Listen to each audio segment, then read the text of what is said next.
आज से 6 वर्ष पूर्व, लगभग 6 वर्ष पूर्व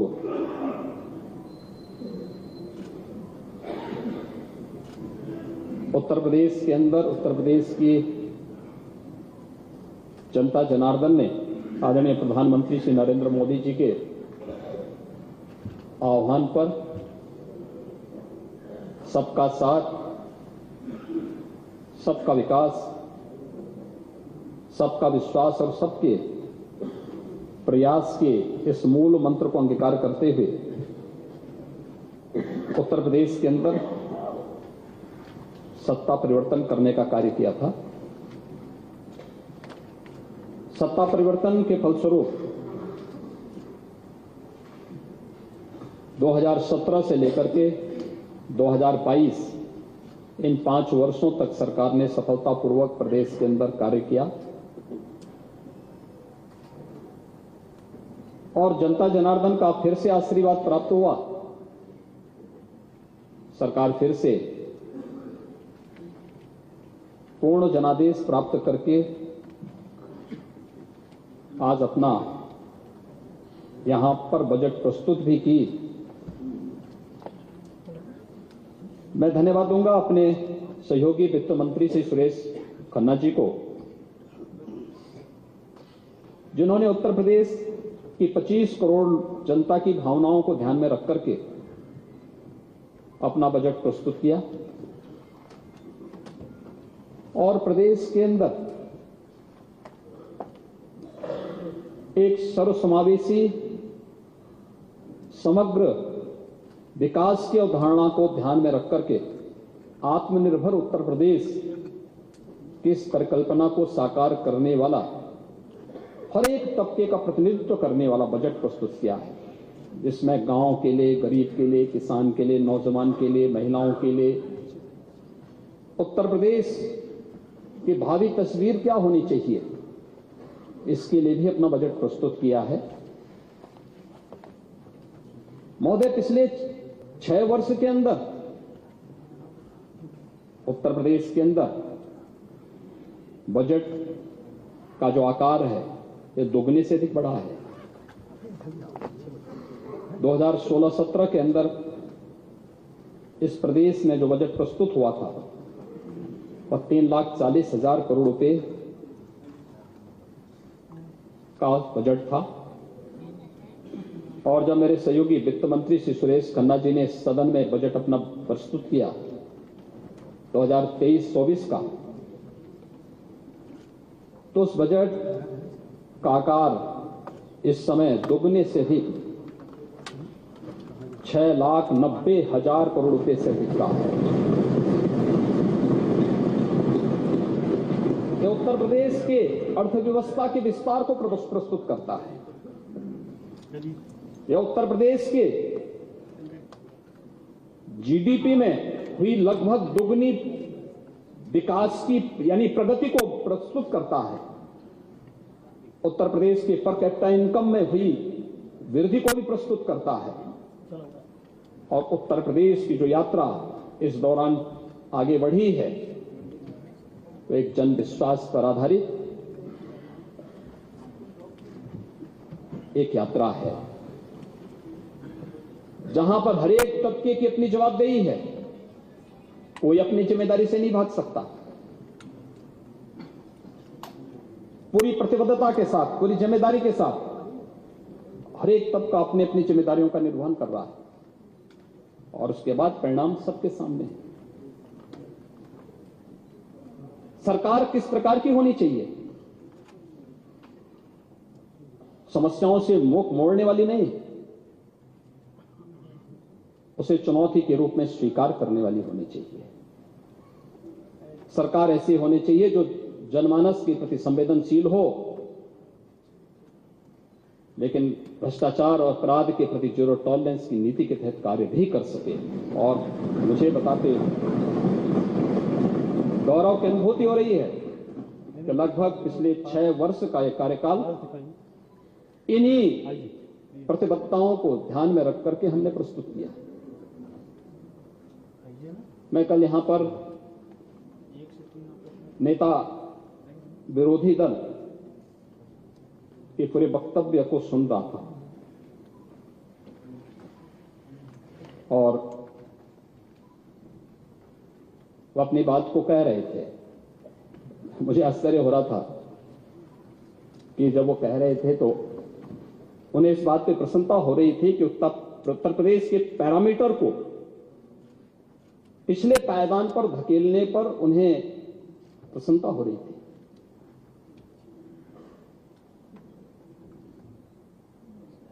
उत्तर प्रदेश पीछे क्यों भाग रहा था? सत्र के पहले हर एक क्षेत्र में पीछे क्यों जा रहा था? हम सब जानते हैं, हर व्यक्ति इस बात को जानता है, हर समस्या के दो समाधान होते हैं। हर समस्या के दो समाधान, भाग लो या भाग लो।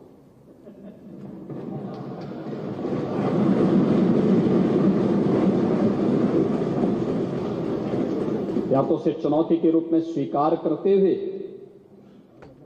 उसका सामना करो, उस प्रकार की कार्य योजना बनाओ और उसके समाधान के स्तर पर पहुंचाओ, जैसे कि 6 वर्ष के अंदर किया गया। और दूसरा है, जैसे नेता प्रतिपक्ष की सीट खाली है, भाग लो।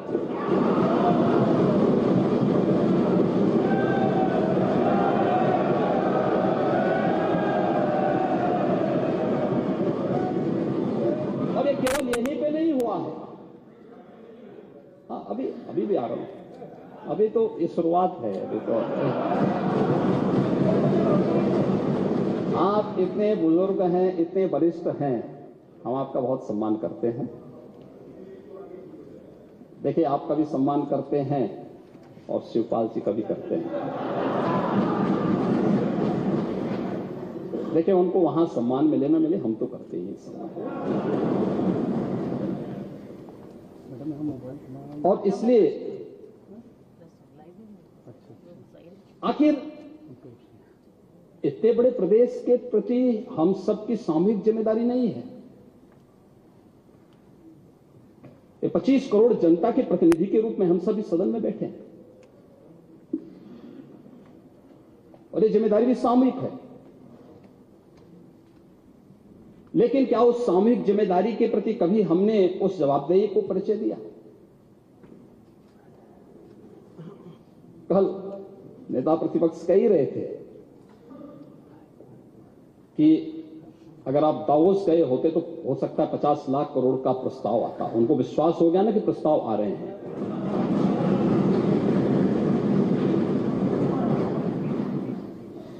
लेकिन ये जो 33 से 35 लाख करोड़ रुपए के प्रस्ताव आए हैं, ये भी जन विश्वास और सरकार की क्रेडिबिलिटी का ही प्रतीक है। ये उसी का प्रतीक है। क्यों नहीं आता था 17 के पहले? और 2013 की उस वाकया को दुनिया थोड़े भूली होगी, जब कुंभ के बारे में एक प्रेजेंटेशन करने के लिए हार्वर्ड विश्वविद्यालय गए थे और चचा जान को जो है तलाशी से गुजरना पड़ा था। उसके बाद लोग विश्वविद्यालय ही नहीं पहुंच पाए। प्रदेश की क्या स्थिति हुई थी? हमने प्रदेश को कहां पहुंचाया था?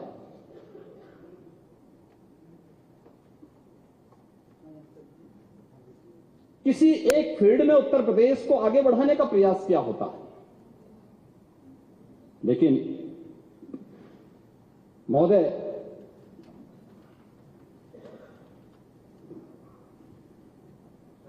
इस बजट में अगर आप देखेंगे तो हमने जनता से जो वादे किए थे उन सबको भी उसमें समाहित किया है। 2022 के विधानसभा चुनाव के पहले लोक कल्याण संकल्प पत्र हमारी पार्टी ने जारी किया था और हमारी पार्टी ने जनता के सामने जो वायदे किए थे, कुल 130 संकल्प थे। अब आप लोग भी वैसे संकल्प जारी कर रहे हैं। पहले आप लोग अपना घोषणा पत्र घोषित करते थे, घोषणाएं बड़ी बड़ी होती थी, लेकिन वो कभी पूरी नहीं होती थी। एक घोषणा आप लोगों ने की थी 2016 में, अगस्त 16 में रियो डी जेनेरियो ब्राजील में आयोजित ओलंपिक गेम्स 2016 में पदक विजेता खिलाड़ियों को, देश के जो पदक विजेता खिलाड़ी थे उनके लिए घोषणा हुई थी कि उन्हें हम 1-1 करोड़ रुपए देंगे। अगस्त, सितंबर, अक्टूबर, नवंबर, दिसंबर, जनवरी, 6-7 महीने गुजर गए। खैर, मार्च में जनता ने इस लायक ही नहीं छोड़ा कि आप कुछ कर सकें। लेकिन इसमें बैडमिंटन में सुश्री पीवी सिंधु, कुश्ती में सुश्री साक्षी मलिक, जिम्नास्टिक में सुश्री दीपा कर्माकर, इन 3 खिलाड़ियों के लिए घोषणा हुई थी, लेकिन उनकी राशि नहीं मिल पाई। और फिर जब हमें जानकारी मिली कि घोषणा राज्य शासन की है, तो 26 जनवरी 2018 को हम 24 जनवरी को हमने इस 18 में इस कार्यक्रम को किया और 26 जनवरी को इन सभी खिलाड़ियों को प्रदेश सरकार की ओर से हम लोगों ने वो राशि उपलब्ध कराई। आप लोग घोषणा के अलावा करते क्या थे? और लेकिन हम लोग संकल्प करते हैं और उन संकल्पों के आधार पर ही हम लोगों ने कार्य प्रारंभ किया है। गत वर्ष और इस वर्ष में सरकार गठित होने के बाद से लेकर के 130 में से 110 संकल्पों के लिए धनराशि की व्यवस्था हम लोगों ने बजट में करनी है और इसके लिए 64,700 करोड़ रुपए से अधिक की राशि की गई है। 64,700 करोड़ रुपए से अधिक की राशि इसके लिए हम लोगों ने प्रस्तावित की है। इस राशि का उपयोग प्रदेश के अंदर उन सभी योजनाओं को जो प्रदेश के अंदर गांव के लिए, गरीब के लिए, किसान के लिए, नौजवान के लिए, महिलाओं के लिए, समाज के विभिन्न तबकों के लिए, उनके हितों के लिए लोक कल्याण पत्र के संकल्प पत्र की भावनाओं के अनुरूप होगा, उसके लिए इतनी धनराशि की व्यवस्था भी इस संकल्प में की गई है। और वह एक जो हमारे संकल्प पत्र को यहां पर कल माननीय नेता विरोधी दल प्रस्तुत कर रहे थे, पढ़ रहे थे, उसके बारे में भी उचित होगा कि हम आपको बता दें और आप उसको फिर याद कर सकेंगे तो अच्छा होगा। उसको याद होना भी चाहिए, पढ़ना भी चाहिए। महोदय, वित्तीय प्रबंधन कैसे होना चाहिए और किस रूप में पिछली सरकारों में व्यापक कर चोरी होती थी, कैसे उसमें लिप्त थे हर तबके के लोग, कैसे प्रदेश के विकास को बाधित करते थे, उसके बहुत सारे नमूने मिलेंगे आपको। केक की रिपोर्ट में मिलेंगे, विभिन्न प्रकार की जो जांचें चल रही हैं उसमें भी मिलेंगे। एक है मेरे पास ईडा का, यमुना एक्सप्रेसवे अथॉरिटी,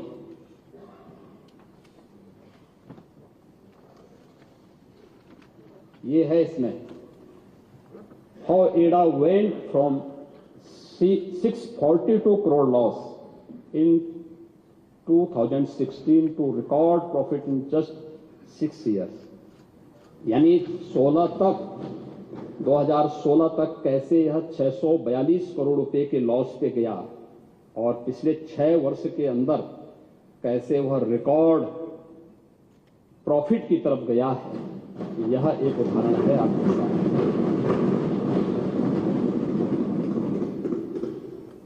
क्या बात करते थे ये लोग, कहते थे कि साहब नोएडा कोई मुख्यमंत्री जाएगा तो दोबारा नहीं आ सकता है।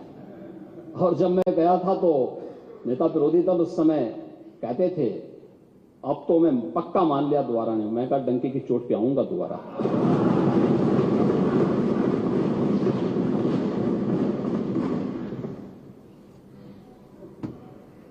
थोड़ा देखे होते ना तो मुझे लगता है ज्यादा आप लोगों को अच्छा लगता कि सरकार कैसे कार्य कर रही है और कैसे आप कर रहे थे।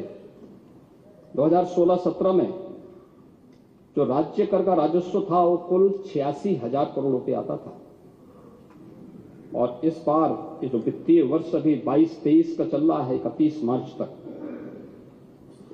मार्च तक जो हम कुल रेवेन्यू लेके आने जा रहे हैं वह है 2,20,000 करोड़ रुपए से अधिक का। 86,000 और 2,20,000 करोड़, आप दुगने की बात कर रहे हैं, दुगने से ज्यादा है। सेल टैक्स में जो आज जीएसटी के रूप में आया है, आपके समय में कुल 49,000 करोड़ रुपए से लेकर के 51,000 करोड़ रुपए आता था 16-17 में। आज महोदय यही 22-23 में, इस वित्तीय वर्ष में 1,24,000 करोड़ रुपए से अधिक का पार करने वाला। एक्साइज में जगह जगह जो है इन लोगों ने एक माफिया को पूरी तरह हावी करवा दिया था हर जिले में।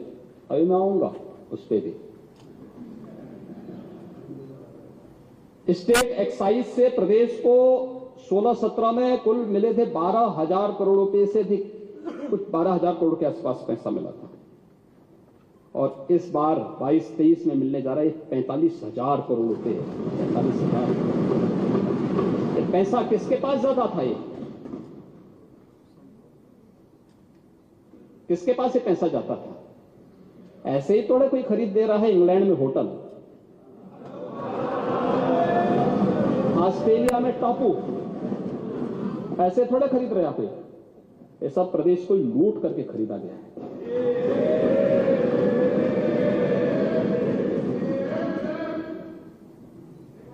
महोदय, मुझे बताते हुए आज प्रसन्नता है, उत्तर प्रदेश हमारा राज्य आज रेवेन्यू सरप्लस स्टेट है। हमारे पास आज के दिन पर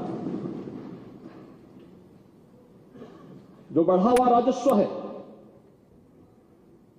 यह हमारे यहां लोक कल्याण का आधार भी बन रहा है। गरीबों के लिए, अन्नदाता किसानों के लिए,